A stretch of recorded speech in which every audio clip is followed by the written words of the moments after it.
বিমান বিধ্বস্তের স্থান দেখতে উৎসুক জনতার ভিড়। রাজধানীর উত্তরার দিয়াবাড়ির মাইলস্টোন স্কুল অ্যান্ড কলেজে যুদ্ধবিমান বিধ্বস্তের স্থান দেখতে লোকজনের ভিড়। রাজধানীর উত্তরার দিয়াবাড়ির মাইলস্টোন স্কুল অ্যান্ড কলেজে যুদ্ধবিমান বিধ্বস্তের স্থানটি দেখতে শিক্ষা প্রতিষ্ঠানটির ফটকে ভিড় করেছেন উৎসুক জনতা। ৫-৭ মিনিট পরপর ৮ থেকে ১০ জন করে উৎসুক লোকজনকে শিক্ষা প্রতিষ্ঠানটির ভেতরে ঢুকতে দেওয়া হচ্ছে। আজ শুক্রবার সকাল 10:30 থেকে দুপুর 12টা পর্যন্ত সরেজমিনে দৃশ্য দেখা গেছে। গত সোমবার বেলা 1:15টার দিকে কলেজের একটি ভবনে বিমান বাহিনীর একটি যুদ্ধ বিমান বিধ্বস্ত হয়। এতে হতাহতের ঘটনা ঘটে। এ ঘটনার পর থেকে কলেজে উৎসুক মানুষের ভিড় লেগে আছে। তবে গত বুধবার ও গতকাল বৃহস্পতিবার উৎসুক লোকজনের প্রবেশ বন্ধ রেখেছিল কলেজ কর্তৃপক্ষ।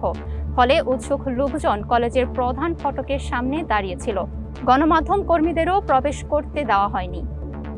তবে আজ শুক্রবার সকাল 10:30টার দিকে স্কুলের সামনে গিয়ে এর ব্যতিক্রম দেখা যায়।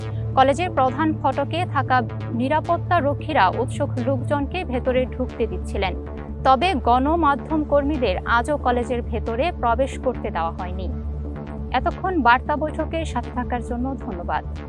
পরবর্তী সংবাদ পেতে বার্তা বৈঠকের ফেসবুক পেজ এবং ইউটিউব চ্যানেলের সাথেই থাকুন।